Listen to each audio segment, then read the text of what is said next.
Three Grots in a Vox is intended for a mature audience. This means there will be crude language and discussions of adult themes, especially if we're talking about tactical marines or Gabriel Seth. Viewer discretion is not only advised but encouraged. All opinions are our own and often given for humorous purposes. Any advice is given largely for entertainment purposes and would probably be ignored. But if you do learn something useful, count it as a win. Good evening, Grots. Tonight we're talking about one of the greatest movies ever released. We'll see if people think it's the greatest movie ever released, but we've actually got the main star of the movie here, Kurt Russell. Thanks for joining us, Kurt. Yeah, you look well for... How old is he now? 60? 70? Oh, God knows. He's older than that. It's got to be. No, I don't think he was that young in the 80s. I know that it was his son playing US agent in the Falcon and the Winter Soldier TV series. Oh, yeah, so it was, yeah. Yeah, did a good job. Oh, you've got Disney Plus now, you'll have to get into it. I haven't watched it yet, no, of course. Yeah. Okay, so, we all watched The Thing last week, correct? Yep. At slightly different times. I understand that you watched it a little bit before before Tony and I did. Yes, I had seen it before, Tony had seen it before. This was your first viewing of The Thing. So how do we want to start? Do you want to give it a star rating, or we'll do that in our the best 80s movie Patreon request Grots video? It was pointed out to me that I was utterly fucking remiss in not having ever seen The Thing. And correct. I didn't think it was a big deal, but apparently everybody else thought it was a big deal. So when I saw it come up as... apparently it's a big deal. When it came up as on the list of things being shown over Halloween at a cinema branch here, Cineworld, I thought, yeah, fine, why not? It's free, I'll go watch it, I get one of the cards, we'll go see what this is all about on the big screen, and it'll be fun. And Tony saw it at the same time as me in a different part of the country, because he felt like it, which is cool. And my wife wouldn't let me go, literally. I was planning on going just like that, with a hat, but she wouldn't let me go. Okay, so the cinema was about half full as well. There's more people in there than I thought would be. Mine was packed. I was really surprised. The only bit that was empty in mine was those front seats that nobody sits in. Shit. Yeah. Okay, so The Thing, 1982, Certificate 18, Kurt Russell and others, notable others were nobody I recognised apart from him. Oh God, yeah, there is. Childs. Childs, exactly. Yeah. He's been in a lot of things. Fuck, who was his actor? Because of course he was in Saints Row games as well as himself. Okay. Fair enough. He was played by... He was in loads of films. Keith David, yeah, because he's also in They Live, which was another incredible film from that era. By John Carpenter. Okay, fair enough.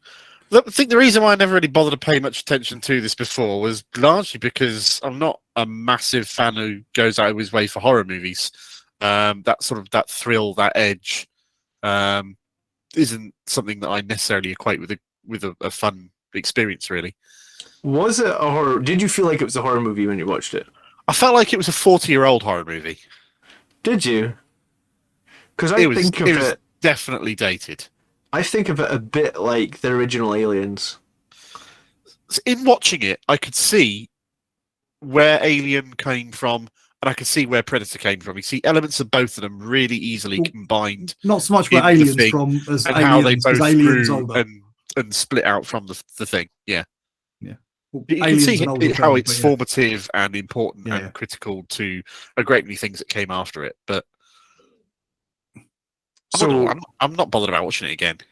No?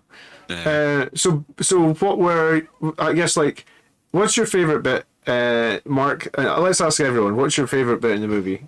Start with you, Mark, because you just watched it for the first time. The crazy fucking Scandinavian bloke at the start who's chasing this dog across the snow, trying to... It's like, how the hell do you just... I mean, it's obviously got to be the thing, because no film is going to be cruel enough to be someone trying to shoot from a moving helicopter a dog and then drop grenades on it. That's just... oh, God. When we were watching that bit, Shen leaned over to me and she goes, I want a dog like that. I was like, you don't want that dog. Okay. So you it like going Lars. crazily and tentacly and doing its spitting, digesting stuff all over the other dogs in the thing was a bit grim, I must confess. Yeah. Yeah, that's probably the bit where it really started kicking in. Okay. I mean, the guy's name was Lars, the Norwegian, and the way that they made that work The is only name I can remember from the whole film is McCready. McGreedy. Okay. No, not even Childs. They're all just No. almost all of them are just dead blokes, really. What was your favourite bit, Tony? I don't know really. I know that's a bit of a cop out. I love that movie. It's one of my all-time favourite films. Everybody knows that. We talked about it in the 80s movie episode. For different reasons, isn't it? I do love the gory bit. I love the bit where we're giving away some spoilers here, but the bit where it opens up and bites that guy's arms off. Yes, is an all-time classic bit of that was a bit unexpected. Cinema. Well, that was brilliant because a lot of the casting. So there's a story behind that, and they got in a stunt double who had lost his arms in an industrial accident. Okay. There was a bit where the thing put his hand into the guy's face at the end of the film. That was a bit weird as well. Yeah. But anyway, so the bit with the guy with the arms getting bitten off, he had fake arms on. They hadn't told the cast, and you see it from the top. It's a different person, and it's actually pneumatic jaws, and they literally bite the guy's arms off. You know, the cast not knowing that tried they're fake. To get their live reactions. I see. Yeah, which was wicked. But I don't know. There's too many good things about that movie. It's like I love the one-liners. I love that bit right at the end where that sort of the big monsters come through, and he's just like, oh, fuck you, and just blows it all up. You know, I think, it's just there's so many different aspects. You've got the kind of gory aspect, but not in a kind of. I don't like films like Saw, the sort of like torture porn movies. I do like a bit of gore, but it's a bit different. Jump scares and gore aren't really horror for me. They're a little bit too gratuitous. Yeah, I don't necessarily like. I never would watch a horror movie. I'd never choose to watch it. I don't know why I'd watch The Thing, but I love the movie. I love not knowing. It's a sci-fi film, I think. It felt to me like The Thing itself, the monster was kind of irrelevant to the movie. The whole point of the film is all about the story of them not trusting each other in a room, deciding who they're going to shoot, who they're unhappy with. The Thing's kind of irrelevant to all of that. It's just an excuse. Yeah, it's a remake, isn't accurate. Apparently, and there's two things here. I'm going to tell you my favourite bits in a second, but apparently when the director filmed it, he tried to make it. If you ever watch the movie again, apparently in all the scenes where the Thing is a person, they film it and you cut. They're like, if you look at my eyes just now, you would see that there's a glint in them from the water in their eyes. Right. All the bits where it's a thing, they try to film it in a different way, so you don't get that sort of reflective sheen of water on their eyes. So apparently there's like it's in throughout the movie apparently. Okay. If you go back and look at their eyes really closely, and I guess if you've watched it before, you know this guy's going to be the Thing because he's going to change or he's going to kill someone in a minute's time. But when you look at them, their eyes kind of look dead, if that makes sense, like almost like Glaken. So that was a technique that they tried to do to increase the suspense or whatnot. But my two favourite bits is I love the bit at the very end when McGreedy has the bottle of it's a Jim Beam bottle which he's been drinking the whole movie. But if you actually watch it back, he never actually drinks out that bottle. And like 10 minutes earlier, he had the Molotovs in the basement or in the generator plant. So there's a theory that like it's gasoline in the bottle. So when he hands the bottle to Childs and Childs drinks it, he laughs. Okay. And so the theory is like you never see McGreedy drink out the bottle, but maybe even if he did, maybe he's drinking gasoline anyway because they don't want to turn into a fucking thing, right? So at the very end, when Childs appears and everybody else was in the basement and Childs was nowhere to be seen, he just says to him, he's like, "Where were you, Childs?" And like I fucking love that line because it's just like, you know, all this shit just went down. We had this jig. Like, you know, and they talked like 10 minutes before about like if you're left alone with a thing for a while, that's when it gets you. And it's like, you know, where were you? And then the other bit I fucking love is the bit when he's like, I'd rather not spend the rest of this winter tied to this motherfucking couch. And so it starts off so calm, doesn't it? I can't help but laugh at that. It's all the same with you, you know. I do find myself thinking that I'm vaguely interested in watching it again just to follow and see if I can spot who's going to be who, when, and who's going to do what. And can you spot the tell of them acting differently at this point? Really Can you spot when they're taken and when they changed? Oh, I imagine someone somewhere has been through it and done this timeline of all this thing, and this is going to go here and there, and this is when this person gets infected. This is how you can tell all this sort of stuff. I imagine all that's out there. Yeah. One last very thing at the end when he says that line, "Where were you, Childs?" The last time you see Childs, he's in a blue coat. When you see him in that final scene, his coat is like white and grey, and like again, is it all the ash from the fire, or has he changed his coat? Because if he's changed his coat, he's the thing, right? I love that ambiguity that it leaves at the end there of, did he wander off innocently like he says he did, or is he now a thing? I think that's fantastic. Did you ever play the video game? I have the video game, but I haven't played it. The video game continued on. The PC version is terrible. It's a really bad optimization. It's just a bad port. But it carries on the storyline, and the whole thing is you're playing this sort of squad of soldiers, and you don't know when one of them's been infected, and you don't have the tests. So if you're left alone with one of your, because it's a kind of co-op-y sort of shooter, you can give them orders and things like that. But they might be a thing, and they might just suddenly bite your head off when you're not expecting it. But you need them to have different skills and that. It's one of those games that's got amazing sort of like paranoia, and it's really ahead of its time. But it was really an Xbox game, and that original Xbox. It's a little bit limited now when you play it, but the ideas were fantastic, and it just carries on from the end of the film. Okay, they are the rescue team.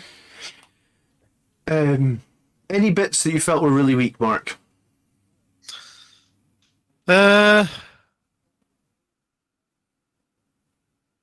Or Tony? No, I wouldn't think so. I think it's all pretty consistent in feel and tone throughout the whole thing. Yeah. So you said you wouldn't watch it again, but is it hit or miss? Like, did you enjoy it, or did the special effect, like, I guess the special effects do look dated now. They are 40 years old. But the 4K restoration was pretty legit, though, I thought. Like, when they were showing shots of the scenery and stuff, you wouldn't have known it was filmed 40 years ago, I felt like. Yeah, you're right. The restoration quality. If there wasn't the monstrous special effects of the quality that they were, you could quite happily think that was a modern film, very, very nicely, which is cool. Ultimately, I've had a lot of hype of this film since we did that 80s episode, and a lot of people building me up saying it's great, it's amazing, you're gonna love it. Why haven't you seen it? Oh yeah. I watched a 40-year-old horror film. Really? I can see how important it is and the seeds of a lot of things that came after it, retrospectively. But ultimately, it's a film of a bunch of people playing Battlestar Galactica. It's not this. He's talking about the board game Battlestar Galactica, where you have to detect who's the Cylons. You don't like Battlestar Galactica? Like slightly more. I was like, what? Battlestar Galactica got to do with this? And was it good Battlestar Galactica, the one with like all the cheese, or like rubbish modern one that was way too miserable? The board game of the awesome modern one, which was quite miserable, but had a fucking far weird too dramatic. ending. It's like 24 in space. Yeah, it's great. Loved it. I enjoyed Battlestar Galactica as well. At least. Couldn't go over that countdown. Bits of it were crazy and shit. So relentlessly miserable. Okay, fair so more movie recommendations from me and Tony, or you're going to come up with the next recommendation, Mark? I'm waiting until the inevitable point where we do the 90s films review video, because that's going to be a load of fun as well. See what we're going to make you watch Event Horizon. Who's not seen Event Horizon? I've seen Event Horizon. I've not seen it. You haven't. You've not seen it. So we're going to make John watch Event Horizon for the 90s one. John, are you aware that Event Horizon basically is 40K the movie? No. It is. It's what happens if you go into the walk without a Gellerfield. And you don't know what's in there and what's coming out. And who stars in Event Horizon? Sam Lawrence Neill. Fishburne and Sam Neill. Yeah. to Okay. the Great two film. main lead characters. Another sci-fi horror film.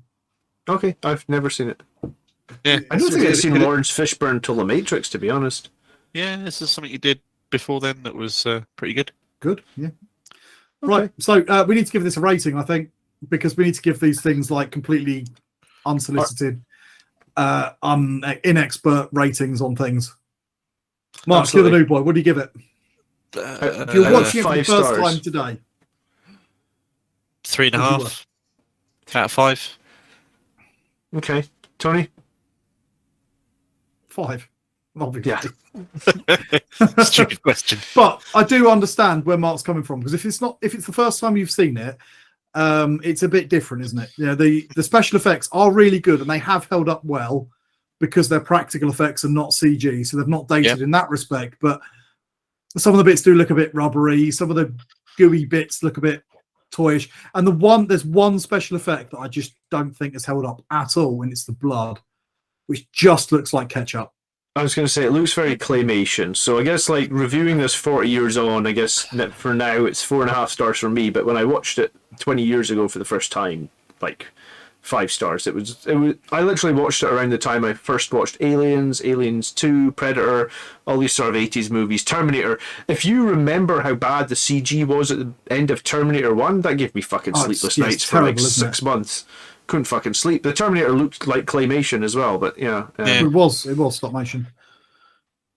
So yeah, 4.5 for me. So I guess we average all of them, and it gets something like 4 4.33. Yeah, something along those lines. Oh, cool. Cool. There you go. Right. So there we go. We've reviewed the thing. Thank We've you made for up for the horrible transgression. I'm I'm going to glad- take this coat off because I'm dying. I'm glad to have had the experience, and yeah. I'm glad you Let's see finally what we watched get it. Yeah, next.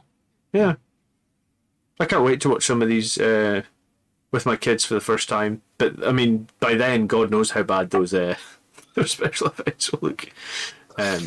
See, so I was thinking, watching a 40-year-old horror movie is all well and good, but you think about it, being the age we are and what we were watching, that's like in the 90s watching a film from the 50s. True. You don't think of Same it sort that of way. time difference. The original Who Goes There, or whatever. No, so not Who Goes. Who Goes There was the book the thing was based on, but the original The Thing from Another World was a 50s black and white movie. And that whole thing, the thing in that one wasn't the shape changing, blah, blah, blah. But that was still the same kind of concept and feel that they're all trapped in the Antarctic, the real paranoia in the hut. And they kept that.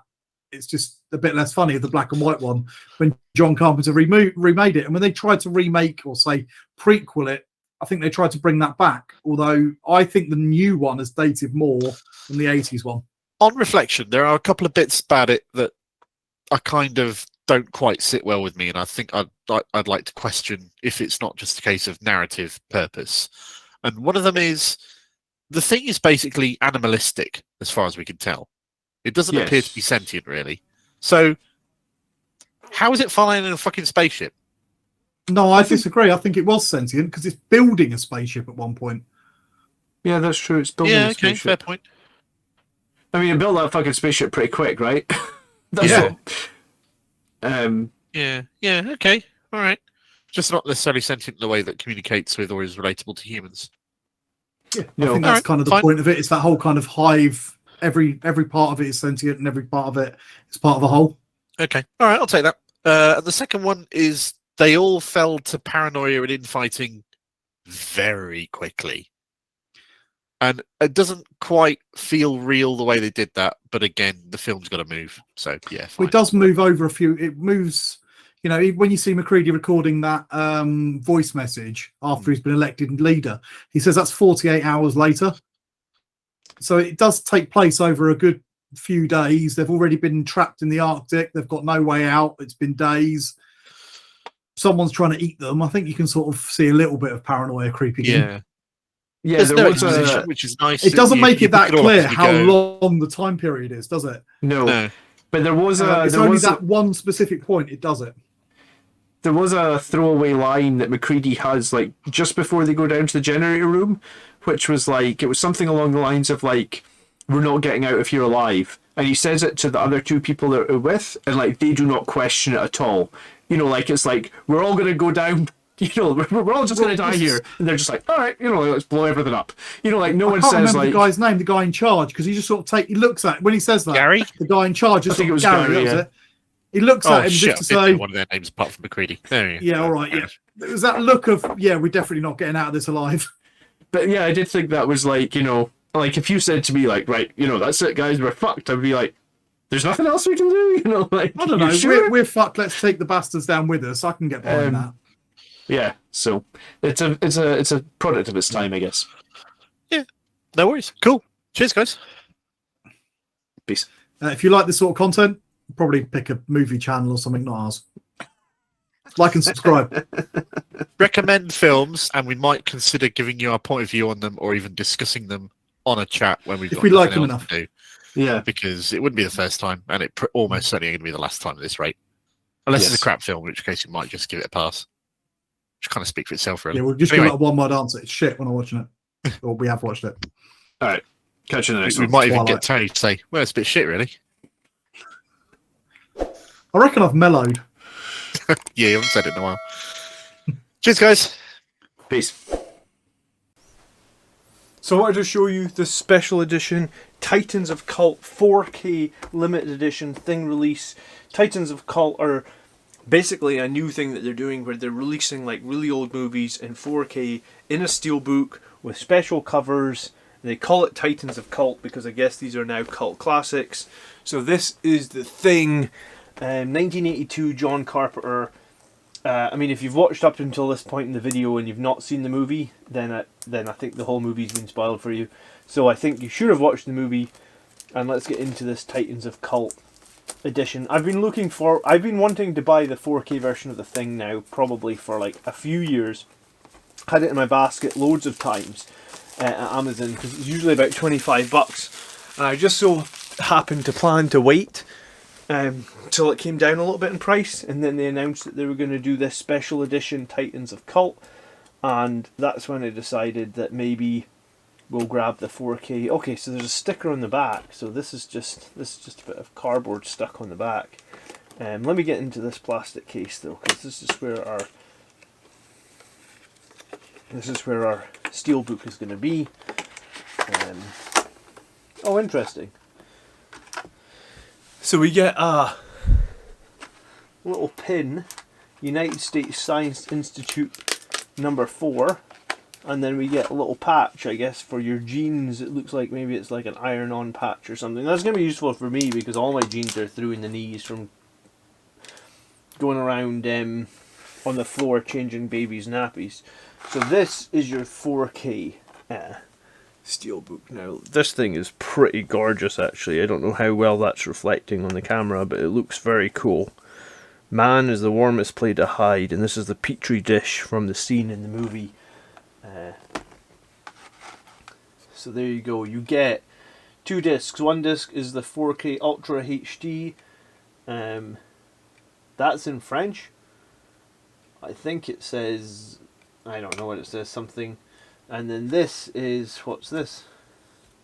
Oh, this is a Blu-ray. So yeah, it seems strange that like a lot of these 4K releases also have a Blu-ray, even though they're not blue underneath. This will be the Blu-ray, just a regular Blu-ray, and then you get the 4K as well. I mean, I feel like if you're buying it on 4K, you already have the Blu-ray player, but yeah. Okay, so this package here was just like to keep it nice, I guess. Telling you about some of the bonus features, telling you that you need an Ultra 4K player to watch it in 4K, but your PlayStation 5 will do that. And then this is your steelbook. So it's gorgeous, yeah.